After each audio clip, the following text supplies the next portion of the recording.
Hello students, আজি লৈছো class 10 বিজ্ঞানৰ 5 নম্বৰ চেপ্টাৰ মৌলৰ পৰ্যাবৃত্ত শ্ৰেণী বিভাজন প্ৰশ্নাৱলী হোৱাৰ অনুশীলনৰ গোটেইকেইটা কুৱেশ্যন আলোচনা কৰিম, গতিকে ভিডিঅ'টো স্কিপ নকৰাকৈ চাই যাওক।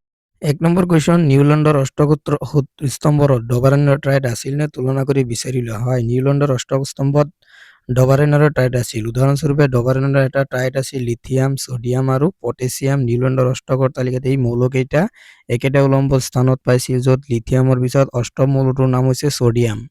তাৰ পিছৰ কুৱেশ্যনত আছে, তাৰ পিছৰ কুৱেশ্যন দিছে ডবাৰেনাৰৰ শ্ৰেণী বিভাজনৰ সীমাবদ্ধতাবোৰ কি কি আছিল।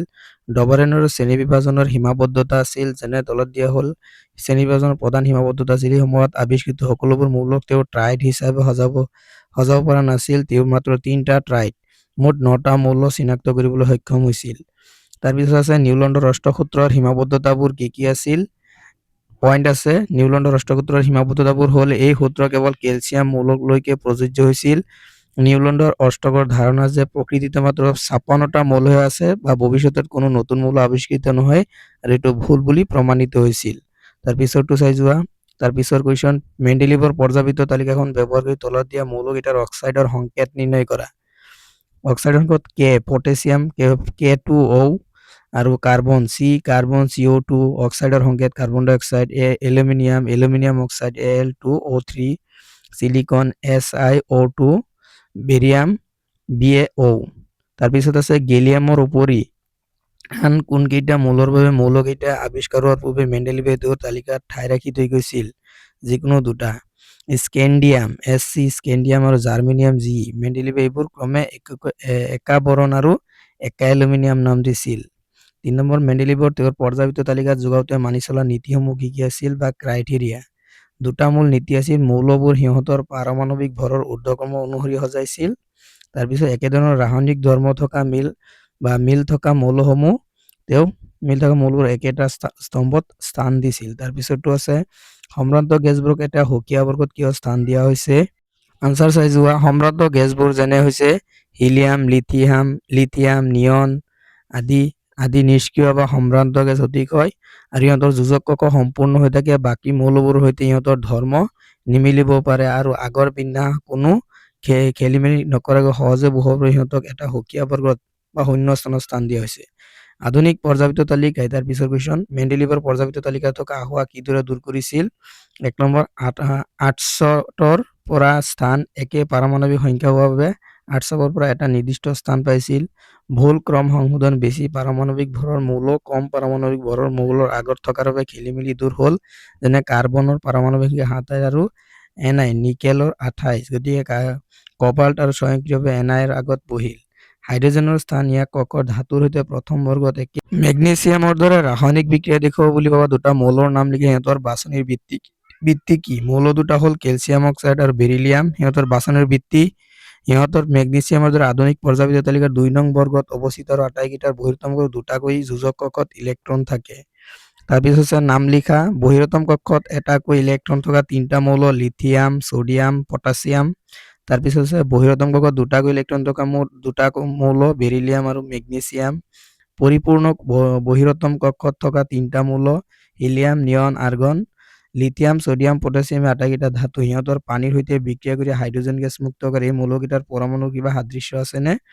হয়, এই আটাইকেইটা মৌলৰ পৰমাণুৰ বহিৰতম কক্ষত এটাকৈ যোজক কক্ষত ইলেক্ট্ৰন আছে। 2 নম্বৰ, হিলিয়াম এটা নিষ্ক্ৰিয় গেছ আৰু নিয়ন এটা নিষ্ক্ৰিয় গেছ। সিহঁতৰ পৰমাণুৰ মাজত কি মিল থকা দেখা যায়। সিহঁতৰ বহিৰতম কক্ষত ইলেক্ট্ৰন সম্পূৰ্ণ হৈ থাকে, আৰু হিলিয়ামৰ কে কক্ষত 2টা আৰু নিয়নৰ এল কক্ষত 8টা ইলেক্ট্ৰন।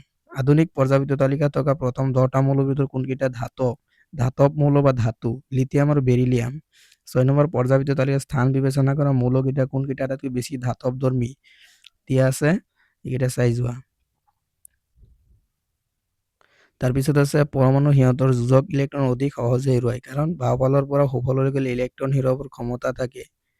তাৰপিছত আছে 2 নম্বৰ, মৌল এক্স ক্লৰাইডৰ সংকেত গঠন কৰে। ইহঁত উচ্চকলনকৈ এটা গোটা পদাৰ্থ। মৌল এক্সৰ তলৰ কোনটোৰ সৈতে একেটা বৰ্গত থকাৰ সম্ভাৱনা আটাইতকৈ বেছি। মেগনেছিয়াম। তাৰপিছত কোনটো মৌলৰ আছে, 3 নম্বৰটো আছে ইলেক্ট্ৰন পূৰ্ণ দুটা কক্ষ।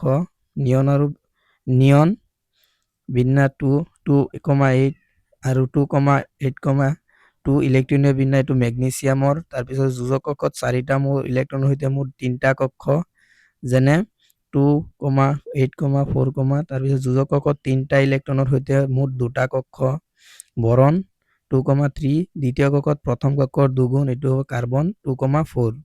তাৰপিছত আছে পৰ্যাবৃত্ত তালিকাত বৰণৰ সৈতে একেটা স্তম্ভত থকা মৌলবোৰৰ সাধাৰণ ধৰ্ম আছে। কি কি সাধাৰণ ধৰ্ম আছে? আটাইবোৰ মৌলৰ যোজক ইলেক্ট্ৰন 3টা আৰু সিহঁতৰ যোজ্যতা 3। পৰ্যাবৃত্ত তালিকাত ফ্লুৰিনৰ সৈতে একেটা স্তম্ভত থকা মৌলবোৰ কি কি সাধাৰণ ধৰ্ম আছে? এই আটাইবোৰ মৌলৰ যোজক কক্ষ ইলেক্ট্ৰন 7টা আৰু সিহঁত আটাইবোৰ অধাতু হেলোজেন আৰু সিহঁতৰ যোজ্যতা 1। পিছত আছে যে 5 নম্বৰ এটা পৰমাণুৰ ইলেক্ট্ৰনীয় বিন্যাস 2, 8, 7 এই মৌলটোৰ পাৰমাণৱিক সংখ্যা কিমান? এইটো হ'ব 17। তাৰপিছত আছে মৌলৰ কোনটোৰ সৈতে এটা ৰাসায়নিক সাদৃশ্য আছে N7, F9, P15, AR18। তো চাই যোৱা পৰ্যাবৃত্ত তালিকাত 3টা মৌল A, B, C ৰ স্থানসমূহ চিনাক্ত কৰা। মৌল এ ধাতু নে অধাতু? এ 17 নং বৰ্গত আছে অধাতু। C আৰু A তকৈ বেছি সক্ৰিয় নে কম সক্ৰিয়? কম সক্ৰিয়, কাৰণ 17 নং বৰ্গত ওপৰৰ পৰা তললৈ গ'লে অধাতুৰ সক্ৰিয়তা কমে। তাৰপিছত C মৌলটোৰ আকাৰ B তকৈ ডাঙৰ নে সৰু? এইটো হ'ব সৰু, কাৰণ পৰ্যায় এটাত বাওঁফালৰ পৰা সোঁফাললৈ গ'লে পৰমাণুৰ আকাৰ কমে। 2 নম্বৰ মৌল এ কেনেদৰে আয়ন গঠন কৰে? কেটায়ন নে এনায়ন গঠন কৰিব? এনায়ন গঠন কৰিব, কাৰণ ই এটা ইলেক্ট্ৰন গ্ৰহণ কৰিব। তাৰপিছত 9 নম্বৰ নাইট্ৰজেনৰ পাৰমাণৱিক সংখ্যা 7, ফসফৰাছৰ 15। পৰ্যাবৃত্ত তালিকাৰ 15 বৰ্গত থাকে। এই মৌল দুটাৰ ইলেক্ট্ৰনীয় বিন্যাস আৰু কোনটো বেছি বিদ্যুৎ ঋণাত্মক হ'ব আৰু কিয়? ইলেক্ট্ৰনীয় বিন্যাস নাইট্ৰজেন 2, 5, ফসফৰাছ 2, 8, 5। বিদ্যুৎ বিশ্লেষণ নাইট্ৰজেনৰ বেছি ঋণাত্মক হ'ব, কিয়নো বৰ্গ এটাৰ ওপৰৰ পৰা তললৈ গৈ পৰমাণুৰ আকাৰ বৃদ্ধি পায়, ফলত কেন্দ্ৰৰ আকৰ্ষণ কমি যায়, ইলেক্ট্ৰন আকৰ্ষণৰ ক্ষমতা হ্ৰাস পায়। পৰমাণু এটাৰ ইলেক্ট্ৰনীয় বিন্যাস আধুনিক পৰ্যাবৃত্ত তালিকাত তাৰ স্থানৰ সৈতে কিদৰে জড়িত?